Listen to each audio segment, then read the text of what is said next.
गाय रक्षा के लिए, गौ रक्षा के लिए लोग बात कर रहे हैं, कानून बनाने की बात कर रहे हैं। हत्या बंद करो, बंद करो, बंद करो। गौ हत्या बंद करो, बंद करो, बंद करो। क्या संदेश देना चाहते हैं?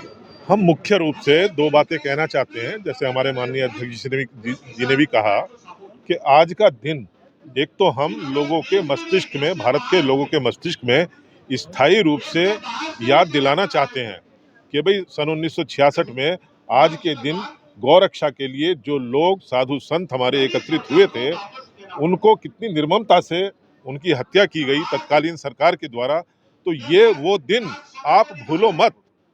और वो दिन जो निर्ममता हुई थी, जो हत्याएं हुई थी, वो गाय के लिए हुई थी। तो कितना सम्मान, कितना आस्था, श्रद्धा का विषय है गाय, कि जिसके लिए हमारे साधु संतों ने प्राण दिए, लेकिन आंदोलन किया। दूसरी चीज, वर्तमान सरकार हमारी कहते हैं हम, गाय की रक्षा के लिए बहुत कुछ कर रही है, बहुत कुछ नए कार्य कर रही है, योजनाएं लागू कर रही है, गौशालाएं प्रारंभ करा रही है। आप लोग लगातार आते हैं यहाँ पर। जी हाँ, मैं अखिल भारतीय गौरक्षा महासंघ का राष्ट्रीय अध्यक्ष कलीम भारती हूँ। मैं 2017 से हर वर्ष इसी धरना स्थल पर धरना दे करके माननीय प्रधानमंत्री जी को, राष्ट्रपति जी को ज्ञापन पर के माध्यम से मैं कहता हूं कि गौ हत्या बंद हो, गौ माता को सम्मान मिले। लेकिन अखिल भारतीय गौरक्षा महासंघ का जो कार्य है, इस धरना स्थल के माध्यम से मैं ज्ञापन पत्र में माननीय प्रधानमंत्री जी से कहना चाहता हूं कि गौ हत्या तभी बंद होगा जब गौ माता का गोबर, गौमूत्र पर निर्धारित रेट तय करें, जिससे आधुनिक गौशाला खोला जाए। गौशाला के माध्यम से गोबर से अनेक प्रकार के चीज बनाई जाए, ग्रामीण स्तर पर लोगों को रोजगार मिले और बायोगैस को कन्वर्ट कर करके सीएनजी में कन्वर्ट कर करके एक जो है अखंड भारत का एक निर्माण हो। हमारा कुछ सुझाव भी हैं, जिनमें जैसा हमारे माननीय अध्यक्ष जी ने बताया कि गाय के गोबर और गाय के मूत्र को सरकार खरीदे, जैसे कुछ प्रदेशों में खरीद भी रही है। उससे लोग गाय की रक्षा के लिए और गौ पालन के लिए प्रेरित होंगे। तीसरी चीज, जैसे पहले गोबर गैस प्लांट बनाए जाते थे, उसके ऊपर बीच के समय में कुछ जोर कम दिया गया। गोबर गैस प्लांट जैसे हम गौशालाएं स्थापित कर रहे हैं, तो कितनी गाय हैं वहां पर गौशाला में, 200, 250, 300, 400, कितने बड़े बड़े और कितनी बड़ी संख्या में गोबर गैस प्लांट उसके द्वारा संचालित किए जा सकते हैं। यानी कि कितनी बड़ी मात्रा में ऊर्जा उत्पन्न की जा सकती है, ये हम अनुमान लगा सकते हैं। उससे सरकार को भी फायदा होगा और जनता को भी गोपालन ऊर्जा के वैकल्पिक स्रोत की बात कर रहे हैं आप। जी, बिल्कुल जी, जी। बिल्कुल, जैसे गांव की अर्थव्यवस्था को मजबूत करने की बात कर रहे हैं आप। ऐसी बातें जब हो रही हैं, गाय के लिए इतना कुछ हो रहा है, तो ये तो देश गाय का देश है। गाय को पूजते हैं हम लोग, और हम हर उस चीज को पूजते हैं, प्रकृति पूजक हैं, जिससे हमें लाभ मिलता है, जिससे हमें फायदा मिलता है। तो पूजने का मतलब ये है कि हम उसको, जिस चीज से हमें कुछ भी लाभ मिलता है, हम उसका शुक्रिया अदा करते हैं। सीधी सच्ची भाषा में ये समझ लो।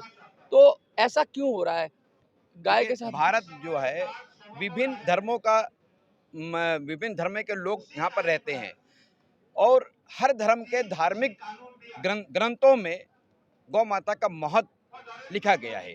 कुरान ले लीजिए, ऐसा मैंने सुना है कि कुरान में भी गाय के लिए मना किया गया है, ऐसा कुछ है? जी हाँ, कुरान में बाकायदा का जिक्र है कि गाय का दूध और घी शिफा है, गाय का मांस बीमारी है।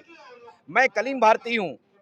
मैं मुस्लिम के बड़े बड़े मौलानाओं को चैलेंज मैं करता हूँ कि जब आपके ग्रंथों में, कुरान में, पवित्र कुरान के अंदर ये चीज जब जब दर्शाया गया है, तो मुसलमान गौ हत्या, गौ मांस क्यों खाता है? ये हराम है।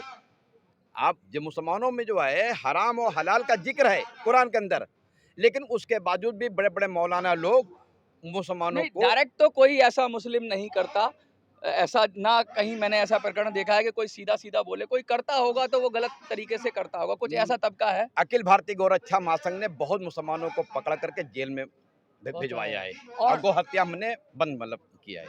जी। क्या संदेश देना चाहेंगे देश की जनता को? प्रधानमंत्री को तो आपने कह दिया जो आपकी हाँ मांग हाँ, थी। उनके ज्ञापन देंगे। हाँ, हम लोगों से भी ये कहना चाहते हैं कि गाय हमारे हिंदू समाज में उसको माता का दर्जा दिया गया है। माता यानी कि जिसको हमने अपने समाज में सबसे अधिक सम्मान देना तय किया, उसको माता उसके नाम के साथ साथ में जोड़ा। जैसे गंगा माता, गीता माता, गाय माता, तुलसी माता। तो हम समझ सकते हैं कि गाय को इतना सम्मान हमने हमारे समाज में क्यों दिया गया है। और हम उसी गाय को थोड़े से लालच में, स्वार्थ में, कि वो अनुपयोगी हो गई, वो दूध नहीं दे रही है और बछड़े जो है अब हल जोतने के काम नहीं आ रहे हैं, तो उनको हम कसाई को बेच रहे हैं। हमारे माँ बाप भी बूढ़े हो जाते हैं, अनुपयोगी हो जाते हैं, तो हम क्या उनको भी कसाई को बेच देते हैं? तो जनता को भी इस बारे में सोचना पड़ेगा, ध्यान देना पड़ेगा कि हम अपनी आस्था, श्रद्धा का केंद्र जो है गौ माता। और जैसा आपने भी कहा था, मुझे तो बड़ा अच्छा लगा कि मैं आपके सामने नहीं कह रहा कि एक पत्रकार, एक संवाददाता, एक प्रेस का आदमी, उसको हमसे ज्यादा नॉलेज है गाय के बारे में। आपने कैसा अच्छा विषय रखा। ये वास्तव में इन चीजों को हमें महसूस करना है खुद भी कि गाय हमारी श्रद्धा आस्था का विषय है। हम भी इसको कटने के लिए कसाईयों को ना दें, और सरकार भी कर रही है अपनी तरफ से। और भी जो हम चाहते हैं सरकार हमारी उनके ऊपर ध्यान दे और उसको फिर निश्चित रूप से गौ को राष्ट्र माता का दर्जा भी दे। ये भी मांग हम सरकार से करते हैं। अब क्या कहना चाहते हैं देश की जनता से आप? मैं देश की जनता को से मैं कहना चाहता हूँ, गौ माता एक प्राणी न समझें, गौ माता आस्था का प्रतीक है। गौ माता के सम्मान से, गौ माता के गोबर गौमूत्र से अखिल भारतीय गौरक्षा महासंघ रोजगार की बात करता है। धन्यवाद। जय गौ। जय गौ माता।